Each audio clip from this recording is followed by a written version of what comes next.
Hello, and welcome. Welcome on into the Swear Word. I'm your host, Brandon Swear, and this is a podcast for the Chilihead community by the Chilihead community. And regardless of your spice tolerance, this is the place for you. Man, we have an amazing episode here tonight. And first and foremost, happy Merry Christmas Eve to everyone that is watching. We are going to have two sauces on deck for Hot or Not tonight, an amazing guest locked and loaded, and of course, game just for Christmas. So let's go ahead and do this. Episode 63 starts now.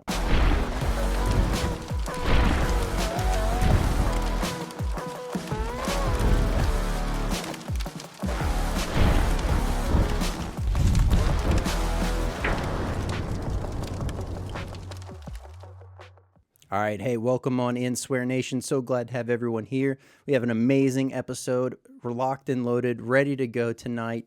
This is Christmas Eve. It's a great time to be able to, share spice with those in our families and really continue to spread capsaicin throughout this world. Tonight, we have two sauces from Harmacy Hot Sauce that we'll be diving into on Hot or Not. We have an amazing guest from Harmacy Hot Sauce, Homero himself, on as our guest tonight, as well as we have brought back Keep 5, Cut 5 for tonight's game. So jump in, be a part of the show. If this is your first time checking out the show, thank you for being here. Whether that you're checking in on YouTube, Spotify, Rumble, or Apple Podcast, I'm so thankful to have you here.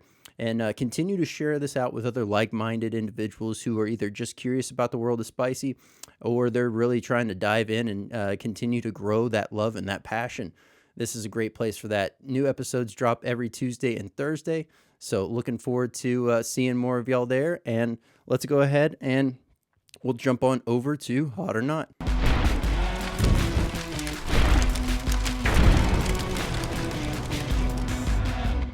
All right, hey, welcome on into Hot or Not. We have an amazing lineup here tonight for Hot or Not. If this is your first Hot or Not experience, so glad to have you here. This is I am breaking down everything to do with the world of hot, whether that be, in this case, hot sauce or any other spicy product in general. I do things a little bit different here. I don't do a 1 out of 10 scale. I do a 1 out of 5, and that's based off of 5 different categories. Those categories are heat, aroma, flavor, versatility, and burn. And then I average those out to get us our total swear word rating. So looking forward to jumping into this, but we have two sauces on deck for Hot or Not, being from Harmacy Hot Sauce. We have Buffalo Soldier and Brimstone Rim Job. So both very fun, very unique bottling. As you can see here, they are not in bottles in the traditional 5-ounce woozies. They are actually in a jar container here. So a little bit out of the different shape. And it is great because that also lends to more use case. So let's do this. And we will start out with, let's go with Buffalo Soldier first. So give this a good shake. Definitely don't have to worry about it clumping up on us by any means. That's the good part. So no bottleneck issues going on. This is a nice medium consistency. You can see little flakes of what look like black pepper, some other spices, a little bit of the pepper bits, and overall nice kind of dark greenish, reddish color going on there. So love what's going on here for the Buffalo Soldier. But let's get this one opened up. All right. Right off the bat, amazing aroma. Kind of smoky. A little bit on the savory. It smells like a little bit of is that pineapple? Some kind of fruit going on in this. I'm salivating just smelling this. Absolutely amazing. Now, because we have the spoon, I'm going to just go in and get a nice scoop and get this one rolling. Nice hearty spoonful. Get those drips off. There we go. All right. Cheers.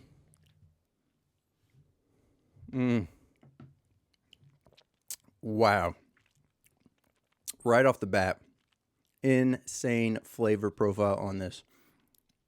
Right off the bat, you get this great smoky, slightly earthy, coming in with a nice fruity touch. Then the fruity goes to this overall like an onion, and then like a charred smoky note as it comes back into a frame at that point. And then from there, you're picking up a phenomenal pepper forward taste and finish on this sauce. Man, very nice, very cumin forward, very jerk style taste to this overall sauce. Loving what's going on here. But let's go ahead and talk through this one. If you are just starting out, you're just building your tolerance, maybe you're new to the hot sauce game, this is definitely going to be one that you're going to be able to enjoy in moderation. It has much more on the initial heat. So the way I break down heat is different than burn. Heat is that first max up to 30 seconds of what is brought on. Afterwards, everything else is burn, and that's where it sits, how it sits. Does it migrate? Does it build? Is it a slow build? Is it a fast one? All those things matter. But the initial heat on this one is very much manageable. It hits the front of the gums, really the middle part of the tongue gets a lot of it. And then from there, it's just kind of coating the sides of your mouth. Man, that is tasty as heck. All right, let's do this. Let's go ahead, and what we'll do is we'll talk through the next part. So we hit on the aroma a good bit. Now, with the overall, we talked about flavor, we talked about aroma. With the overall versatility of this sauce, this is definitely a sauce that you would be able to utilize with the jar itself that factored into this. This is definitely one from both a flavor standpoint and a convenience and ease of use standpoint, that this would be one that you would want to use as, with a marinades, with cooking. You're going to incorporate this in more than just your traditional utilization on items as like a condiment or a finishing sauce in that sense. This is one that you could easily cook with, marinate with, and have a blast. So we will talk a little bit about burn real quick. So the overall burn on this one, after it sits in and latches onto the mid part of the tongue, it really starts to kind of gravitate towards the back of the throat. Nothing too crazy, but it does get a bit more intense on the burn than it does on that initial heat. So just so you know, that is where that one sits. The front of the mouth fades away pretty quick, but it just kind of gravitates towards that back of the tongue, back of the mouth, and then that back of the throat area. So all in all, phenomenal sauce. Nothing in the chest, nothing in the stomach. It is absolutely a winner there. Let's go ahead and do this. We'll get some ingredients read off here, and then we will get these scores read off. All right, so for Buffalo Soldier, let's get some of these ingredients read off here. Also, do not like to read the ingredients until after I have tried the sauce and gave it its rating. I really like to let my taste buds do the exploration. So here we go. For Buffalo Soldier from Harmacy Hot Sauce, ingredients are chili peppers, which are serrano and habanero, pineapple juice, pineapple, and then we have onion, rice wine vinegar, tamarind, and then we have scallion, lime juice, garlic, brown sugar, ginger, salt, coriander, allspice, cinnamon, cumin, monosodium glutamate, and then white pepper, thyme, nutmeg, clove. So absolutely flavor-packed, flavor bomb of a sauce right here. Buffalo Soldier from Harmacy Hot Sauce. This is also, just for everyone keeping track, this is a 9-ounce jar. So you get an extra 4 ounces compared to what you would get out of a Woozy bottle. Absolutely love what's going on here. Love the unique nature to the sauce. All right, so here we go for Buffalo Soldier from Harmacy Hot Sauce. We have heat coming in at 3.34. We have aroma of 3.89. flavor of 4.21, versatility of a 4, and a burn of 3.6 for a total swear word rating of 3.8. There we go. Another amazing sauce. This one's from Harmacy Hot Sauce. That's Buffalo Soldier. I'll have the direct link for it down below. But let's jump over to Brimstone Rim Job once again from Harmacy Hot Sauce. We are going to get this one picked up and give it a good shake. Once again, take a look at the color, the overall consistency. This is a nice medium consistency as well. You can see what looks like some nice charred bits as far as floating around in there, some pepper bits. I see some seeds, some spices. All in all, looking pretty good, pretty good here. It's a little bit brighter of a red than a brick color, but it's about in that range of almost that red tint to a brick. So once again, nice shake. Pop the seal, and you know the deal. We got to go in here with the spoon there. Give it a good stir and get a spoonful going. Let's get some. Oh wow! It's very savory and just like the smell is savory and very inviting and welcoming. Love what's going on here. All right, here we go.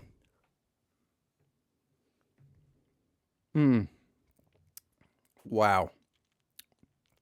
Wow. Absolutely. Amazing. It has a very crisp, great taste right off the bat. And then you get this savory, smoky note that's coming through. The savory nature is very spot on. It reminds me of a very hearty stew. That level of savoriness is just insane in that sauce. Right there, as it's coming in, you're getting this great pepper notes carried through, smoky peppered notes, and it tastes a bit like kind of like a jalapeno. Fresno's also tastes like this. Notes that kind of carry through. Serrano maybe, but it's more indicative of like a jalapeno Fresno taste. Absolutely amazing. You get some nice little touch of vinegar, a nice touch of spices. Like it tastes a little bit like cumin, a little bit like maybe a nutmeg in there. Absolutely loving what's going on with this. But let's talk through the heat. So if I had to compare the two sauces, I would say the initial heat on Brimstone Rim Job is actually probably a little bit less than Buffalo Soldier in that realm. But I will say, as far as the overall flavor, this sauce is definitely not lacking any of it. It's got tons of flavor going on here. The aroma was pretty spot on as well. Loved what was going on there. So carrying forward from that taste and that aroma, delivers right on the money. Love what's going on there. So now, versatility. Didn't really talk about versatility too much on either of those sauces, but they would both be about the same. They're going to be great for marinades. They're going to be great for cooking. They're going to be, just a very well balanced. You can use it as a condiment. You can use it as a finishing sauce. However you want to utilize it. It's just not going to be geared towards a dessert, but they're not meant for desserts. So no harm, no foul on that. Heat-wise, if you're just starting out, this is definitely going to be one that you would be able to enjoy. You're going to incorporate it in foods. It's going to be safe. You're going to enjoy it. If you are, actively pushing yourself, you're always trying to grow that tolerance. This is going to be a nice mild to medium, I would say, on that scale.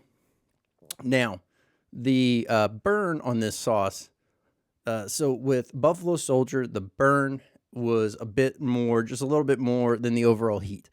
The burn on this one, it's pretty consistent throughout the whole time. So that initial heat that you're getting is about the same that carries through, and where it sits is really about the same. This one, it first hits the front of the tongue, the front of the gums and mouth. and it just kind of sits there. It does slowly start to migrate to about the midpoint of the mouth, but it doesn't really get any further than that.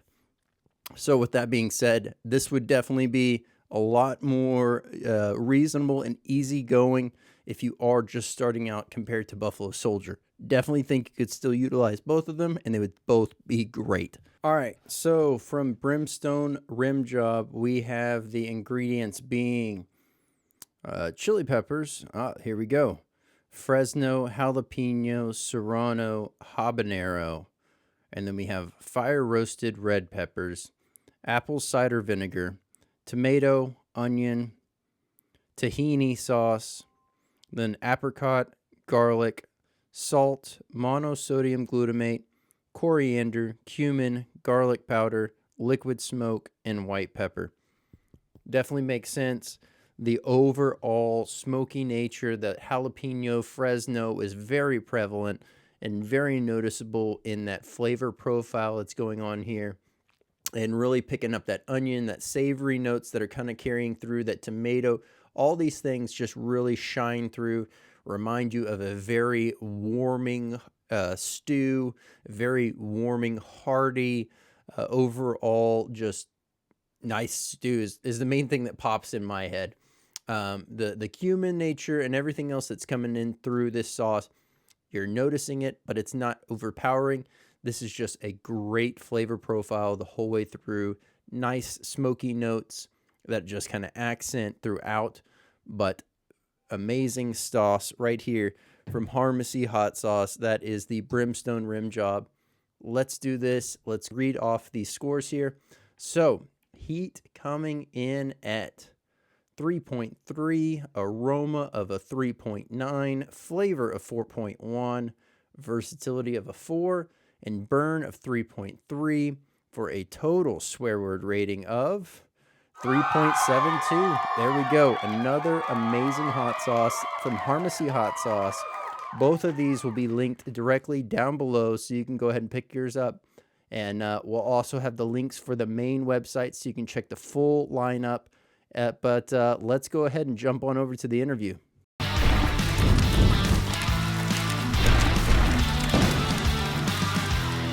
Hey, Homero, how's it going? How's it going, man? Man, it's an honor to have you on here. Had the pleasure of meeting you at Zest Fest, and immediately was caught by not only your presentation and your ability to really interact and draw people in, but those jars instead of the bottles really caught my attention and made me curious to find out what was going on. So honored to have you here, and honored to be able to share with everyone else that's watching that may not have had the chance to meet you, to get to know you a little bit better. Yeah, man, appreciate it. I'm happy to be here. It's gonna be a good time. Yeah, definitely. Okay. Well, one thing I always like to start out with is really to gauge an understanding of what got you into the world of spicy, and also, what was that moment for you that was the deciding factor to start the hot sauce brand? So, I mean, I had liked spicy food here, to the normal, the average degree for a decently long time. But that meant I like Crystal hot sauce, I like sriracha, I like Tabasco, the usual suspects. And those are good sauces. They're made in huge quantities, and they come out the exact same every time. So, respect to being able to put out that type of product consistently every time. That is a real task. But I had no idea about the world of craft hot sauce until like 2018. And so that was when I tried my first one, which happened to actually be Los Calientes from Hot Ones.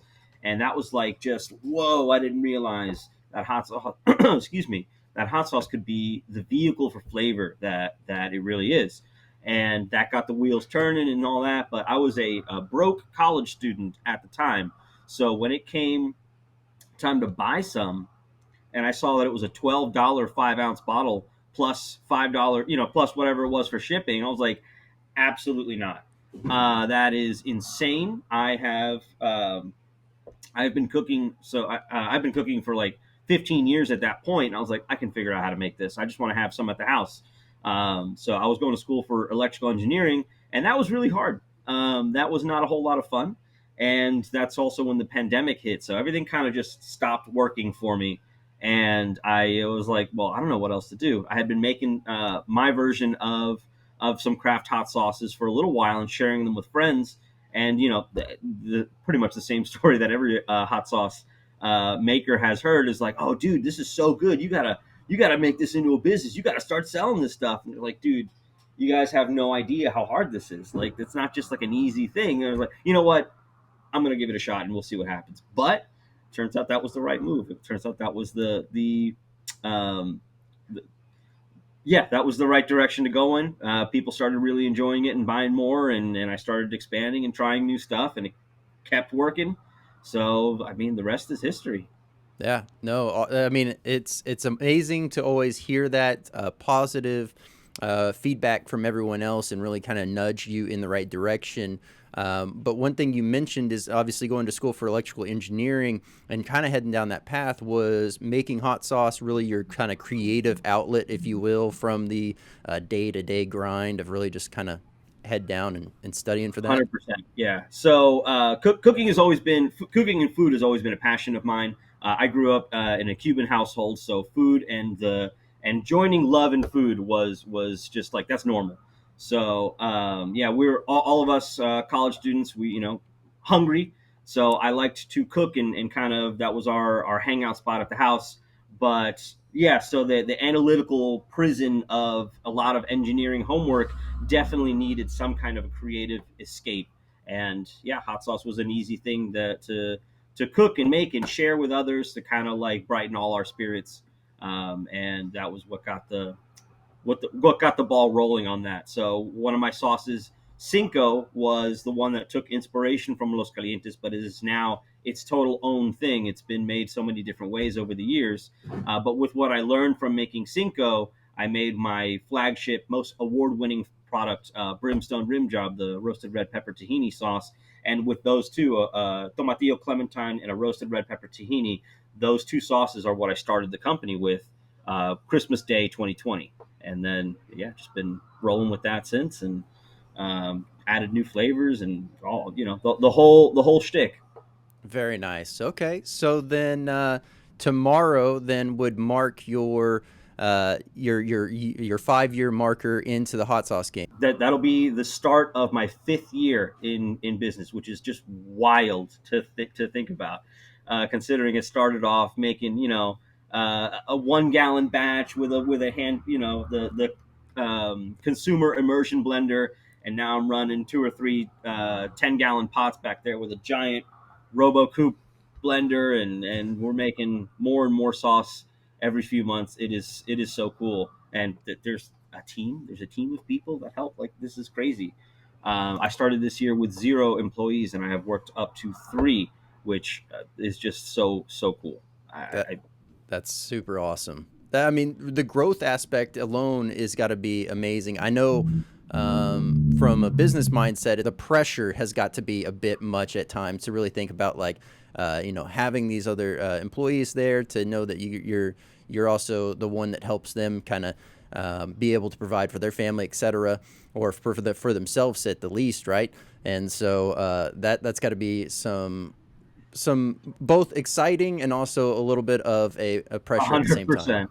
Yeah, it is. But more than anything, it is an honor to have at least 2 people who have trusted me to be their full time source of income. That is amazing. And yeah, I'm absolutely responsible for these guys, and it is really really cool to think about them as I'm thinking about the growth of the business and what we can all do together to really make this something like a real commercial enterprise.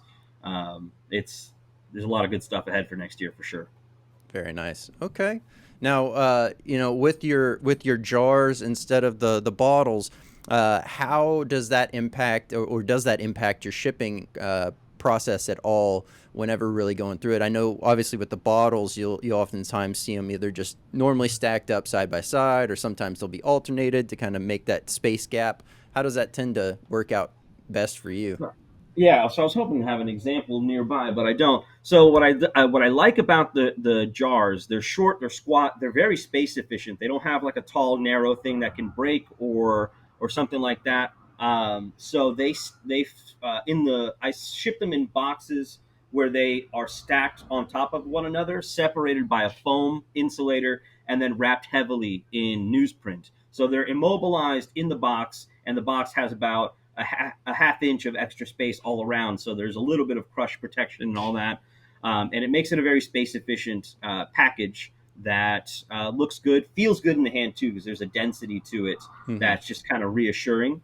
And what jars help a lot with is the filling process, because I don't have a filling machine or anything. I just have, like I mentioned, those 10-gallon brew kettles. I have multiples of them because I can't afford the space or the actual equipment of a steam kettle. That's a huge piece of equipment that needs all kinds of other support stuff.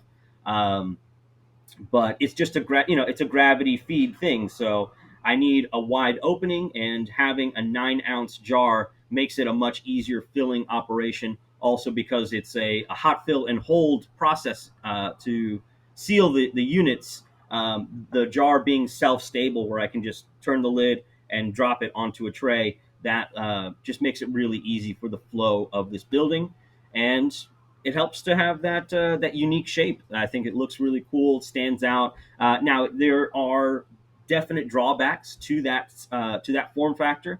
It doesn't fit well on shelves, so a lot of retailers are not super excited to carry it. So I have to focus mostly on direct to customer as my business model. And I mean, it's just there's so many different ways to go about selling your product, and wholesale can be a solution for one person, direct to customer another, and a blend of the two for others. So just finding what your niche is, and attacking that.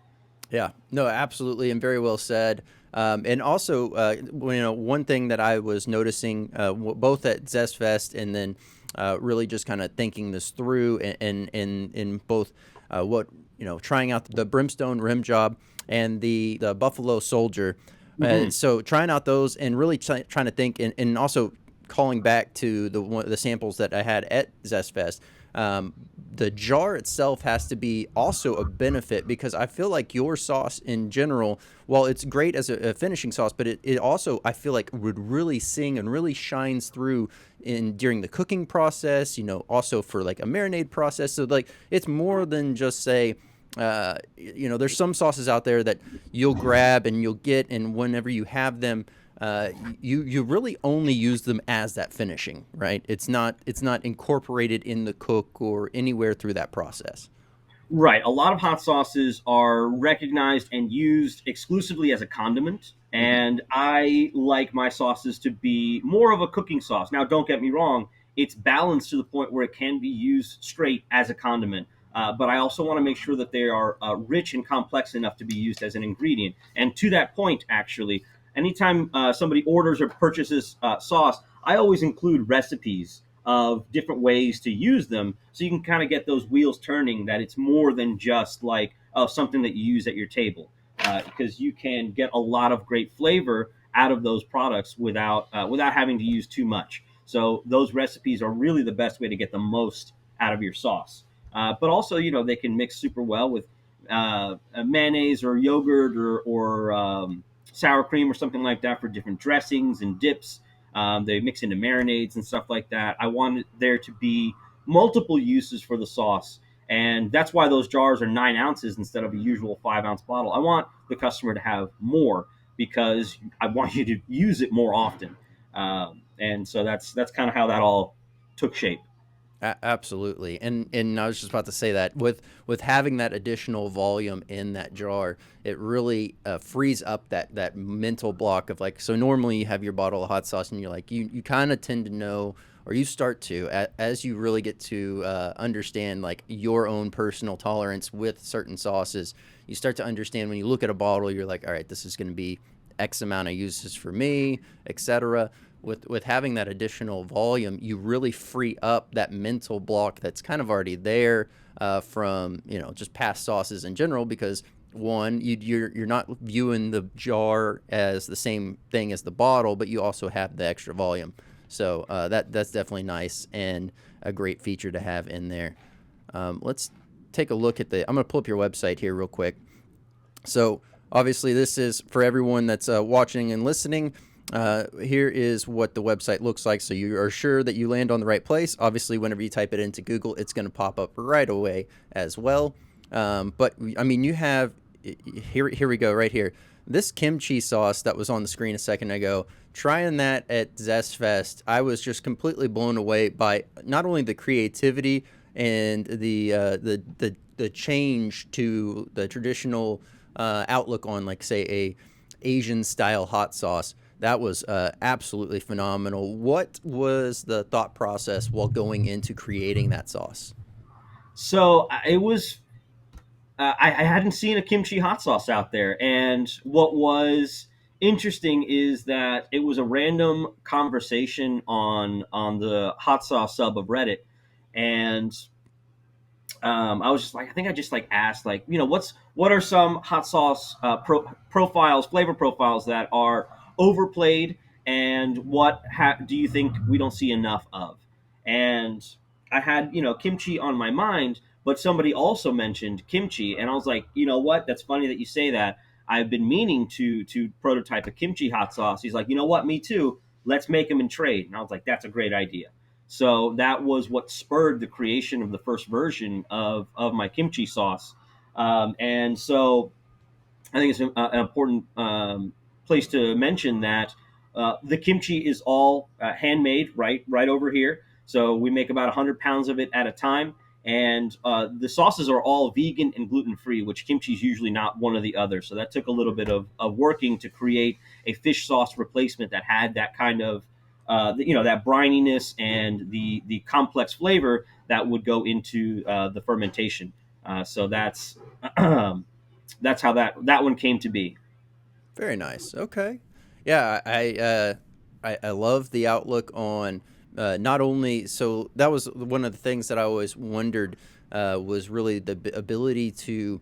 If you're going to do a sauce like that and you're going to execute it, do you go the full step of just making your own kimchi? Do you end up outsourcing it? So that's awesome to hear that you have full control of that process from start to finish, and it's not that you're going to be, waiting on or potentially held up on creating batches by waiting to source your kimchi from somewhere. So, Right.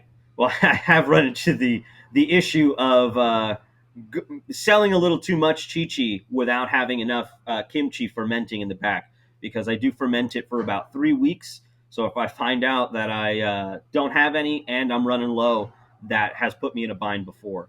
But those are the lessons that you learn in terms of keeping your product line um, available.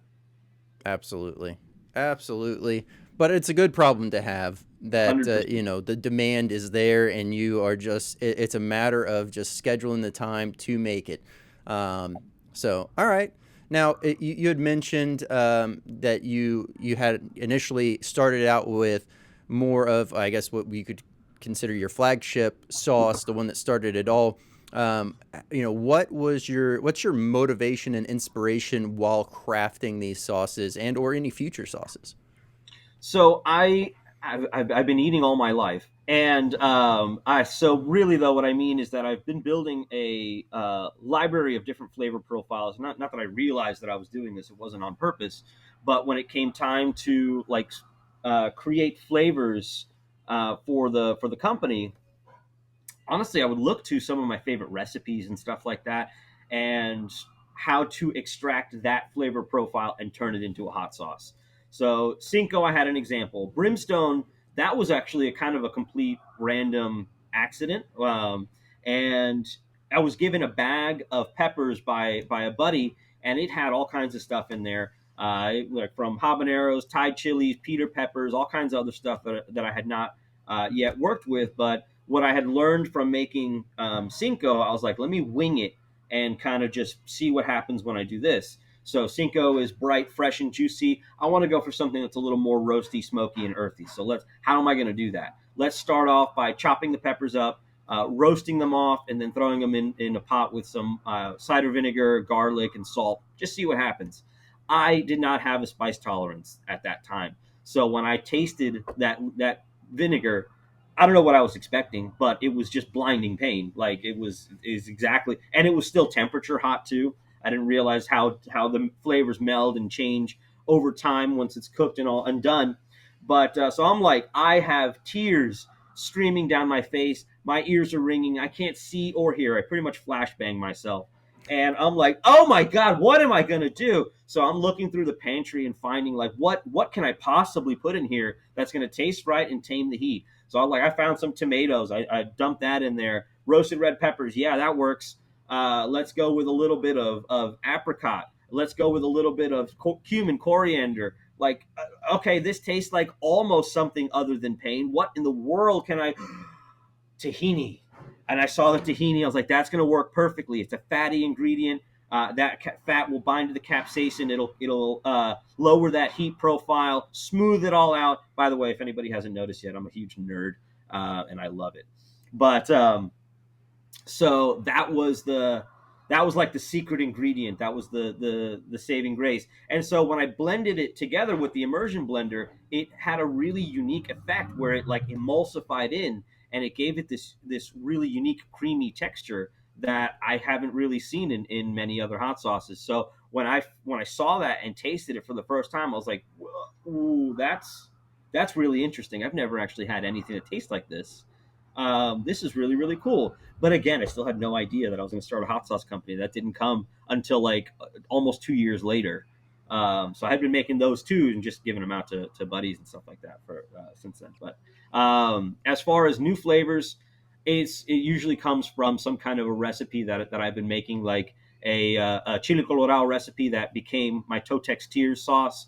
My favorite jerk wing recipe is what became Buffalo Soldier, and the one that I'm going to be working on real soon, which I'm very excited about, is a charred garlic mustard curry sauce, and that's going to be really really fun to bring out next year.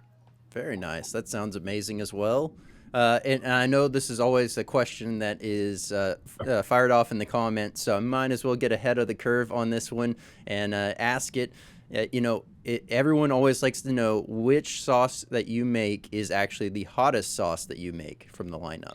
So the hottest sauce that I make is Totex Teeth, which is an extra spicy version of Totex Tears, which is actually my most mild sauce, and that's that dried chili and plum sauce. And so I do have my core line, as I call it, is my white label sauces. Those are regular heat. They range specifically from mild to medium. And then I have all of those flavors. Well, I will have all of those flavors available in a black label version, and those are my extra hots. And those include it's the same recipes, but they include Ghost, Reaper, and Scorpion chilies. I use exclusively fresh pods, no powders, no mashes. Those are fresh peppers because they have all those volatile compounds that get lost in those preservation processes. So I buy them in bulk from a farm up in New Jersey. That's what is it? Cross Country Nurseries out of Stockton, New Jersey. Tom Spies is an awesome dude, and he is the grower of all the peppers that the Superhots that go into my black label sauces. Um, so and even those, so Totex Tears is the spiciest of those, and even so, my black label sauces are still not to the challenge level nuclear spice. That's not something that I make because I think you got to trade away a certain flavor, a certain amount of flavor to reach that truly super super hot place. I want to balance flavor and heat in all applications. Very well said. And yes, that is definitely something that it seems to be a common outlook, and I don't disagree with it at all. Which is the idea of if you can build a great tasting sauce, it's always easier to go back and start adding more heat to get to that Right. level that you would like than to try to chase it down after the fact. So completely Exactly. understand and agree with that. And I don't want to have a flavor that's only available in Superhot that makes it inaccessible to somebody else. And yeah, so like you mentioned, they all get made in their core sense first, and then I'll make that extra hot push. Yeah, no, definitely. Okay, very cool. Well, that's gonna be for sure answering somebody's question right now. That's sitting there watching and listening. So glad that we were able to check that one off the box. I know I always see it pop up even after shows in the comments or in a direct message. So glad we could touch on that one. But okay. Now, I know, or I heard recently that you had moved locations from where you originally were. Is this all a part of just like the growth trajectory and growth plan that is on the road ahead? I haven't moved from my initial commercial building. There was back in 22 is when I was operating out of a um, I was operating out of a local brewery's kitchen and using their walk-in fridge and all that. But at the start of 2023, when I went full time, I got this space that I'm in right now, and it was just an empty husk, and I built the kitchen that I currently use into it. So, but it's with if everything goes the way I'm hoping, I should be actually outgrowing this space. If not 25, then early 26. We're going to need to find the a much longer term home for Harmacy Hot Sauce, which is really really cool. All right. So as far as your hot sauces, is there one in particular that you tend to gravitate towards as more of your like everyday? You tend to use it more often than say one of your others. So my two favorites, and I use them in different ways. My number one favorite all time is Brimstone Rim Job, hands down, because it I cook with that sauce all the time. It goes into, like I mentioned, in marinades. I'll mix it into different pasta sauces. You can just toss wings in it, or have it with pizza, or whatever. It just with all of the different things that I make, that just fits really well. But if I want a snack, I will go for chi chi, the kimchi sauce, and then or like a quick breakfast, I'll have like a smoked salmon cream cheese bagel with chi chi on it, and it's of course great with fried and scrambled eggs. But just like anytime any kind of snack food is going to really benefit from that. Or my favorite midnight snack, if I have some leftover rice, throw a fried egg on top with some scallion, sesame seeds, and the kimchi sauce. Like that's amazing. So those are the two that I grab the most often. But that's not to say that there's a better breakfast burrito sauce than Cinco or Totex. Those are both absolutely amazing. Buffalo Soldier, great for grilling. So I use all of my sauces, but that is definitely Brimstone is the number one that I use. All right, very nice. I know that was the one that really just definitely at Zest Fest, the one that really grabbed my attention the most when trying them all. The kimchi one grabbed my attention in the uniqueness of it, and really kind of hearing it first, I was like, wait, what? Hold on, let me try that one out. But yeah, the brimstone rim job was absolutely hands down the one that stood out the most to me. It has such an amazing depth of flavor throughout, and it just really has that beautiful balance of heat throughout the whole entire sauce as well. So, uh, kudos there. Much And appreciated. as far as I've heard amazing, great things, obviously from Mario, who nominated you to be on this show. The community as a whole is a very positive, just resounding. Everyone's there to help each other throughout. Has there been anyone that you've kind of looked towards through your time, making sauce as either a mentor or just someone that's really been there and helped support you in any which way, and maybe you're also helping and supporting others as well. But who in the community has really been that person for you? So the I think the most important connection that I had made was early in 2022 when I met Brian Lee of BT Lee's Sauces and Rubs out at an event in Gallatin, and it was just a chance meeting. He just happened to be walking by. I was like, "Hey man, you want to come try some sauce?" He's like, I already kind of make my own, whatever." I was like, "Dude, then I definitely want your opinion." He's like, "Okay, all right."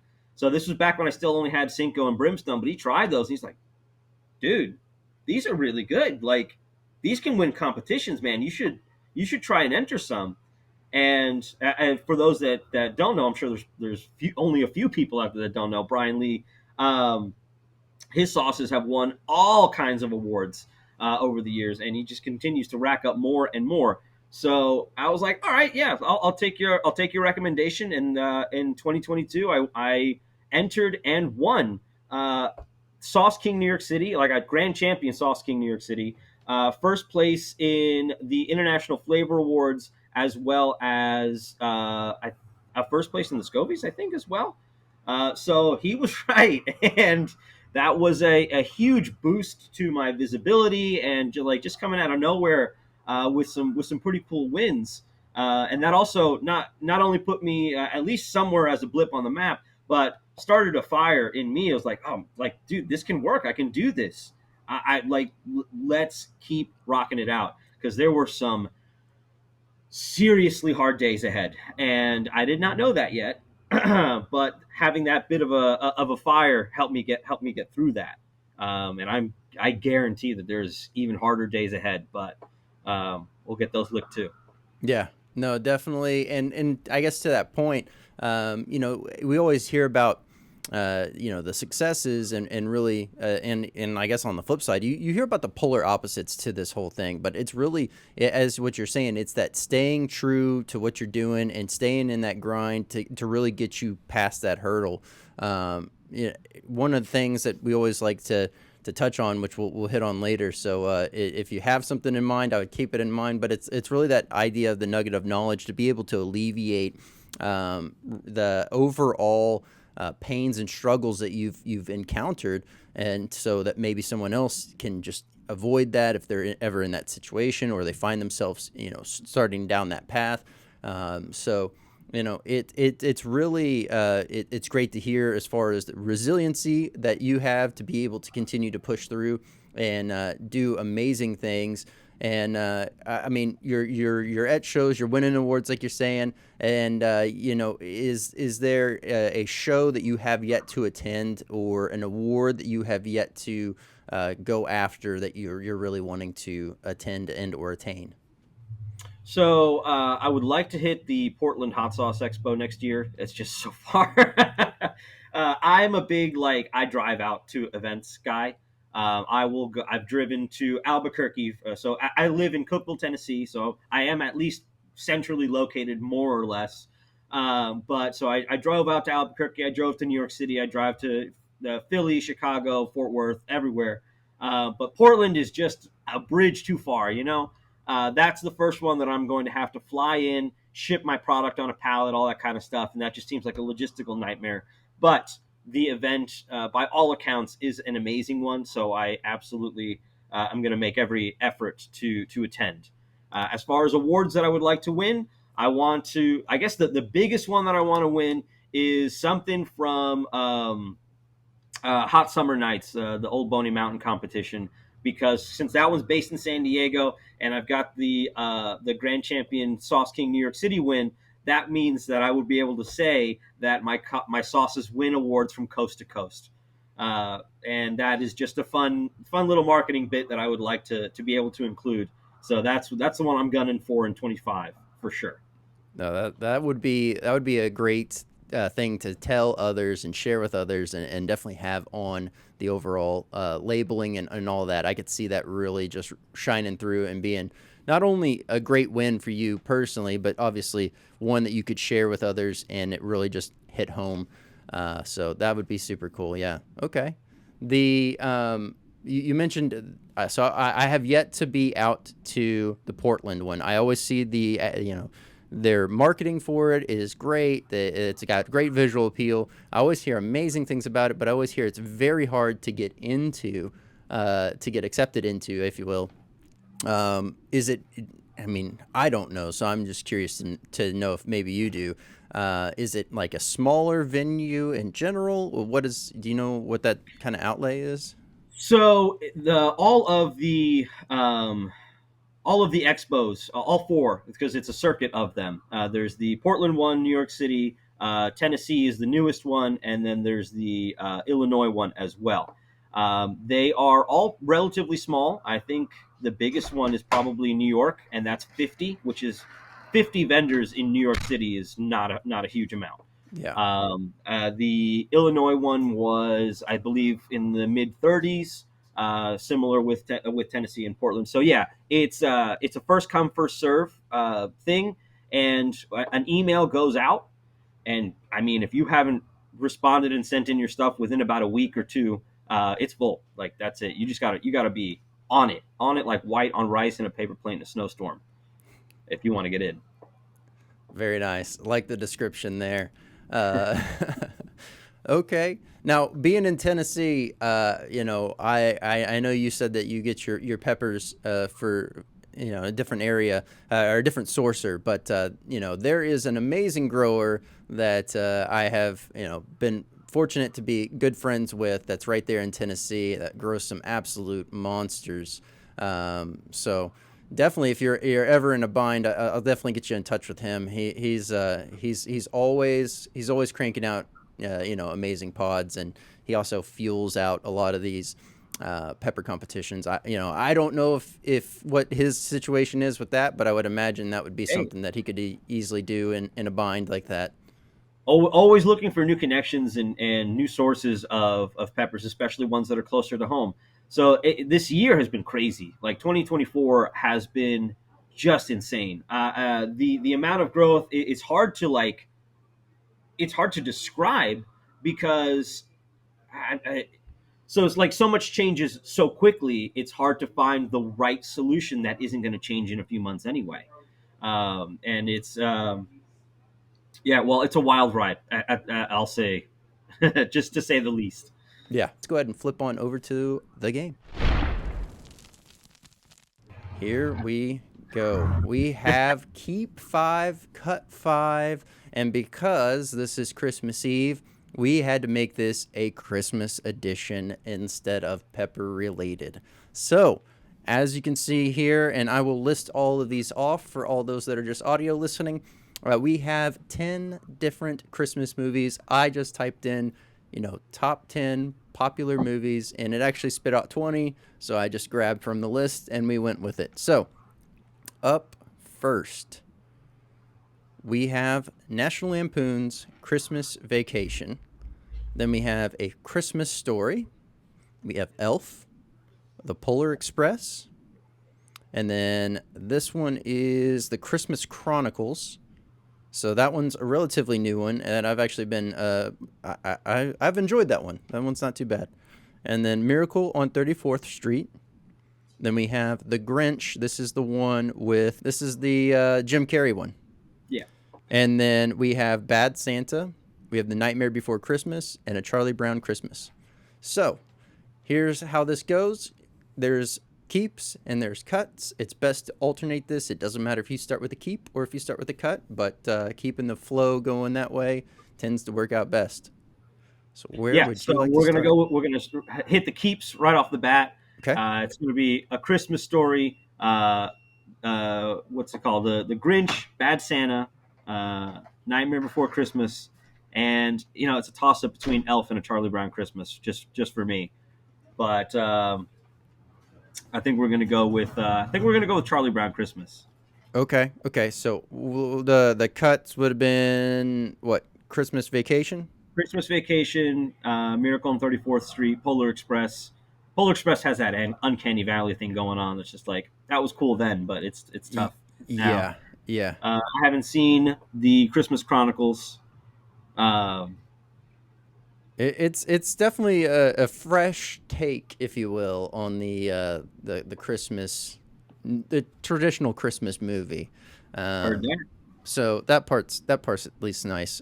So you said the other keep was going to be Charlie Brown. Charlie Oh, Brown and Nightmare Before Christmas. all right. Elf is out, and Nightmare Before Sorry, Elf. I'm Christmas. sure Man, that's gonna rub some feathers the wrong way. I think here's the thing. I think all of these movies are great. Looking at this list, the only one that is very commonly played in my household, but one that I'm not the biggest fan of, and to that point, it's a lot to do with one, the Graphics are definitely overplayed and outdated now. But Polar Express, I'm just not too fond of the overall storyline, the presentation of it. It was great for its time, and it's just now it's showing its age. As to where some of these others, like A Christmas Story, is an older movie, but it's not, it's not really showing its age in that same manner. So definitely a good one. I like what we have going on here now. Um, trying to get some better understanding. Do you Christmas Vacation? Where do you stand on that one? What made that one be a cut? It's good, but I've fallen less and less in love, or more out of love with Chevy Chase's comedy. Although I will always love him in Community. That was one of my favorite shows just of all time. But yeah, it just doesn't grab me the same way. Um, the My humor is definitely much more in the Grinch and Bad Santa, and I just love the story of Nightmare Before Christmas and Charlie Brown Christmas. I just feels good. I watch that. I'll watch that for me. Like Elf if everybody's in the house and whatever. But if I'm watching a Christmas movie, I'll probably watch Charlie Brown. Okay. I mean, Charlie Brown's a great Christmas movie as well. I definitely agree with Nightmare Before Christmas. I mean, really, I mean, if you look straight on that lineup right there, where you have both a Polar Express and Nightmare Before Christmas, you really have two movies that have, kind of the same, not the same level of animation throughout, but kind of that same premise, but in different time frames. And just one is done like Tim Burton nailed it, as to Yeah, where that's Polar a Express is just a masterful stop motion movie. That's so good. yep, absolutely. Okay, well, hopefully that was pretty fun. I know it kind of went by a little bit fast. Hopefully, everyone that was watching had their chance to comment in what they thought would have been their picks and keeps. And if you think that this is actually how you would have it, let us know as well. Here's where, as I alluded to earlier, we have the nugget of knowledge. This is a tip that is helpful for others that might be, to avoid pain and pitfalls. So we'll approach this from the sauce making standpoint. So any kind of tip or nugget of knowledge that you would like to share? Uh, yeah, you're not going to avoid pain at all.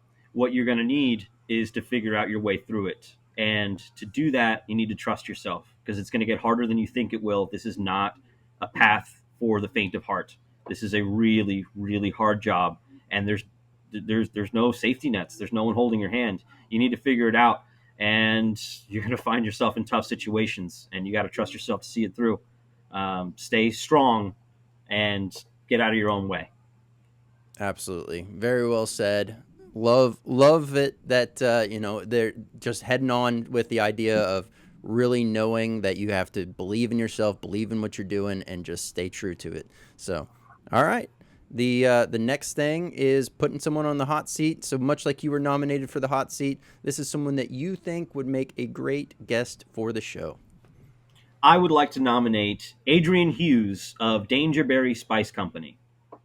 All right. Adrian, I'll be reaching out. We'll find out a time to have you on the show. I look forward to learning more about Dangerberry. And now the only other thing is, do you have anything else you want to let everyone know? Uh, Follow me on Instagram and TikTok. The handle is Harmacy Hot Sauce.